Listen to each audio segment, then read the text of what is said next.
যাকাত ফরজ হওয়ার শর্ত আছে, এই শর্তগুলো আমরা শুনব। 5টা শর্ত। প্রাইমারি শর্ত হচ্ছে নেসাব পরিমাণ সম্পদের মালিক হওয়া, আর এটা হালানিল হাউল 1 বছর থাকা। এগুলো হচ্ছে প্রাইমারি শর্ত। আরও 3টা সেকেন্ডারি শর্ত হচ্ছে আল মিলকিয়া, পূর্ণ ওনারশিপ থাকা, আর জিয়াদা, এটা আপনার অতিরিক্ত টাকা এটা হওয়া, আর হচ্ছে আদামুদ্দুয়ুন, ঋণ না থাকা। এই 5টা শর্ত আমি ব্যাখ্যা করলে আপনি বুঝবেন। 1 নম্বর হচ্ছে নিসাব পরিমাণ সম্পদের মালিক হওয়া। আপনি সামান্য কিছু সম্পদের মালিক হইলে এখান থেকে জাকাত দিতে হবে, শরীয়ত কিন্তু এটা বলে নাই। সুবহানাল্লাহ। আপনি জাকাতের নিয়ম শুনলে দেখবেন যে ইসলাম কতটা ব্যালেন্সড। একটা থ্রেশহোল্ড আছে, একটা স্ট্যান্ডার্ড আছে, এই মানে গেলে দিবেন। সেটা কত? সেটা গোল্ড আর সিলভার দিয়ে রাসূল সাল্লাল্লাহু আলাইহি ওয়াসাল্লাম দিয়েছেন, কারণ তখন গোল্ড আর সিলভারের কয়েন ছিল, মুদ্রা ছিল। আগে কিন্তু সোনা আর রূপা দিয়েই মুদ্রা বানানো হতো, পরে এটা পেপার মানি শুরু হয়েছে, কাগজের টাকা। তো একটা হচ্ছে দিনার আর একটা দিরহাম। তো রাসূল সাল্লাল্লাহু আলাইহি ওয়াসাল্লাম যে থ্রেশহোল্ড বেঁধে দিয়েছেন সেটা হচ্ছে 7.5 তোলা স্বর্ণ বা 52.5 তোলা রূপা। রিপিট, এটা সবাই জানেন আশা করি, যে 7.5 তোলা স্বর্ণ আর 52.5 তোলা রূপা। আধুনিক সময়ে গ্রাম দিয়ে দোকানদাররা হিসাব করে, তো গ্রাম দিয়ে যদি আপনি বুঝেন তাহলে 85 গ্রাম স্বর্ণ অথবা 595 গ্রাম রূপা, এটা হচ্ছে থ্রেশহোল্ড নিসাব, অথবা এর সমপরিমাণ অর্থ, ক্যাশ টাকা যদি আপনার কাছে থাকে, তাহলে আপনি নিসাবের মালিক হয়েছেন। যেদিন আপনি এই নিসাবের মালিক হবেন ওই দিনটা আপনি ডায়েরিতে টুকে রাখবেন, কারণ এটা যদি 1 বছর আপনার কাছে এরকম থাকে, 1 বছর পরে যে আপনি জাকাত দিবেন, কিভাবে দিবেন আমি সামনে বলবো।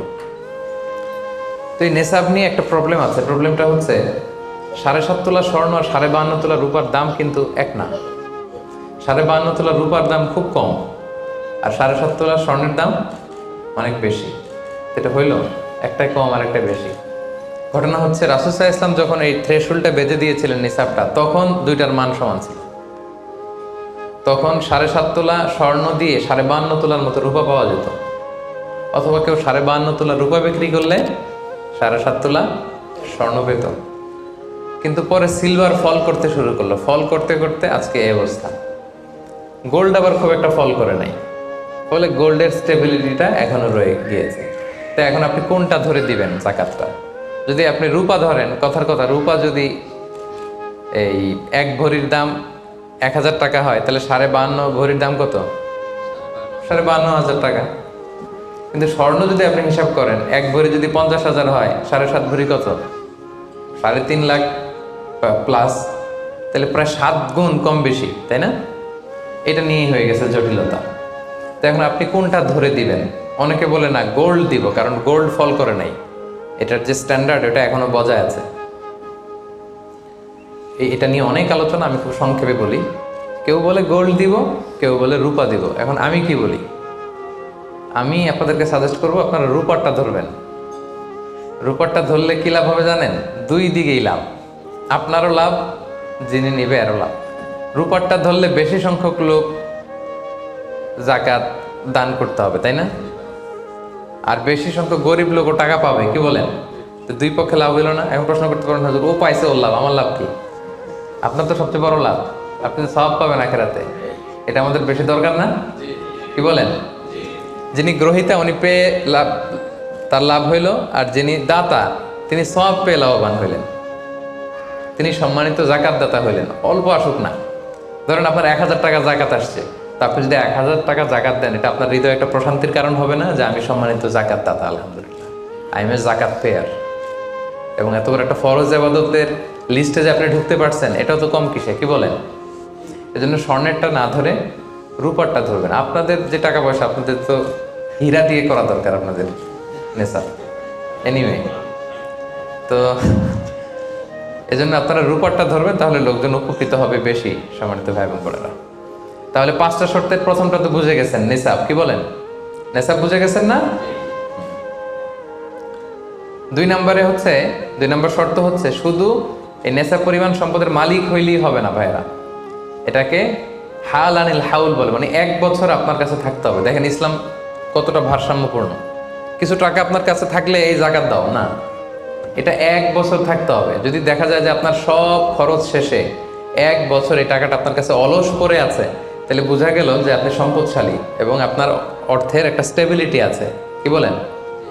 তাহলে আপনি নেশাব পরিমাণ সম্পদের মালিক হলেন এবং 1 বছর যদি থাকে 1 বছর শেষে আপনি জাকাত দিবেন। এই বছরটা কিন্তু সৌর বছর না, সোলার ইয়ারে হিসাব করলে হবে না, এটা লুনার ইয়ারে, চান্দ্র বৎসরে। খেয়াল রাখতে হবে সৌর বছর জানুয়ারি ফেব্রুয়ারি মাসের যে হিসাবটা এটা 365 দিনে 1 বছর, কিন্তু যেটা লুনার ইয়ার চন্দ্র বছর এটা কতদিন 1 বছর কে জানে? কেউ জানেন না? 300 হ্যাঁ 354 দিন, রাইট। 354 দিন, সামান্য কিছু সময়। তো 11 দিনের কিন্তু এখানে ডিফারেন্স আছে, 11 দিনের ডিফারেন্স আছে। তো আপনি হিসেব করবেন হচ্ছে চান্দ্র বছর অনুযায়ী, সৌর বছর অনুযায়ী না। তো সৌর বছর অনুযায়ী যদি করেন তাহলে আপনার জাকাত কিন্তু 2.5% থাকবে না। চান্দ্র বছর অনুযায়ী আপনার 2.5%, সৌর বছর করলে ওইটা 2.58% হয়ে যাবে। একটু বাড়বে না? কারণ কতদিন বেশি? 11 দিন বেশি, পার্সেন্টেজও বেড়ে যাবে। তখন কিন্তু জাকাত আপনার 2.5% থাকবে না, 2.58%। বলার আগে বুঝে যায়, কারণ সব ব্যবসায়ী সারাদিন ক্যালকুলেটর নিয়ে কোত্থেকে শিপমেন্ট হইলো, কত মিলিয়ন গেল, কত মিলিয়ন ঢুকলো, সব মুখস্থ, জন্য বলার আগে বুঝে ফেলতেছে চটচট করে, মাশাআল্লাহ। তো তখন আর 2.5% হচ্ছে না, 2.58% হচ্ছে। তাহলে সম্মানিত ভাইরা, আপনি ধরেন, উদাহরণস্বরূপ ধরেন যে আপনি গত রমজানের 20 তারিখে সর্বপ্রথম নিসাব পরিমাণ সম্পদের মালিক হয়েছে। তো তারপরে আপনি খেয়াল করবেন যে দেখি সারা বছর এই পরিমাণ অতিরিক্ত অলস টাকা আমার কাছে পড়ে থাকে কিনা। থাকতে থাকতে থাকতে থাকতে এই রমজানের 20 পর্যন্ত দেখেন যায় টাকা ওইটা তো আছে, আরও হয়েছে টাকা। তো তার মানে আপনি এখন জাকাত দিবেন, যেহেতু নেসাবের মালিকও হয়েছেন, আবার পূর্ণ একটা চন্দ্র বছরও আপনার অতিক্রম করেছে, স্থায়ী হয়েছে, তখন আপনি জাকাত হিসাব করবেন। তাহলে 2টা শর্ত বুঝলেন না? 3 নাম্বার হচ্ছে ওনারশিপ। আপনার মালিকানা থাকতে হবে, যে সম্পদটা আছে খালি আপনার কাছে টাকা থাকলেই হবে না, এটা কমপ্লিট, আরবিতে তাসাররুফ বলে, কমপ্লিট ওনারশিপ আপনার থাকতে হবে। এখন একজনের আমানতের টাকা আপনার আছে, ওইটা আপনি জাকাত দিতে পারবেন? একজন 5 লাখ টাকা আমানত রাখছে, আপনি এটা জাকাত দেওয়া শুরু করছেন, হবে? সেটা তো উনি জাকাত দেবে, এটা তো আপনার আমানতের টাকা, এই টাকা তো আপনার বুঝাই দিতে হবে। তো আমানতের টাকা কিন্তু কমপ্লিট ওনারশিপ আমার থাকে না, এটার হিসাব আমি করবো না। তো এটা বুঝে গেলেন। 4 নাম্বার হচ্ছে এই টাকা আপনার অতিরিক্ত হইতে হবে, আরবিতে বলে জিয়াদা। দেখেন ইসলাম কত সুন্দর। ইসলাম বলে আপনার নিজের পার্সোনাল এক্সপেন্সিস, আপনার লিভিং কস্ট, আপনার সব ধরনের অ্যাকোমোডেশন, আপনার ট্রান্সপোর্টেশন এক্সপেন্সিস, আপনার মেডিকেল এক্সপেন্সিস, আপনার বাচ্চার স্কুলিং, আপনার ইয়ারলি ট্রিপ যদি থাকে, এন্টারটেনমেন্ট, ধরেন বছরে আপনি একবার ফ্যামিলি আউটিং করেন, এই খরচটা, যত খরচ আপনার হতে পারে, এই সব খরচ শেষেও কিছু টাকা আপনার থেকে যায়, ইসলাম বলে ওইটার উপরে জাকাত দিবে। সুবহানাল্লাহ। জিয়াদা, অতিরিক্ত হওয়া শর্ত। আপনার লাগে, যদি আপনার এই টাকা লাগে, ওটা তো আপনি ইউজ করবেন। আপনার টাকার ব্যবহারের জন্য সবচেয়ে বেশি হকদার কে? আপনি নিজে। আপনার সব খরচ আলহামদুলিল্লাহ সুন্দরভাবে চলে, এরপরেও কি নিসাব পরিমাণ টাকা বছরব্যাপী যখন আপনার রয়ে গেল, ইসলাম বলে জাস্ট 2.5%। সুবহানাল্লাহ। তাহলে অতিরিক্ত হইতে হবে। সর্বশেষ শর্ত, 5টা শর্তের সর্বশেষ শর্ত হচ্ছে ঋণ থাকতে পারবে না। ঋণ থাকলে ওইটা জাকাত থেকে বাদ যাবে। ধরেন আপনার আছে 5 লক্ষ, কিন্তু আবার ঋণও আছে 5 লক্ষ, কথার কথা। তো এটা তো আপনি আগে ঋণ দিবেন, আপনি তার জাকাত দিতে পারবেন না। এই কথাটা কি বুঝতে পারছেন? আচ্ছা, ঋণ ভাই 3 ধরনের। কয় ধরনের? 3 ধরনের।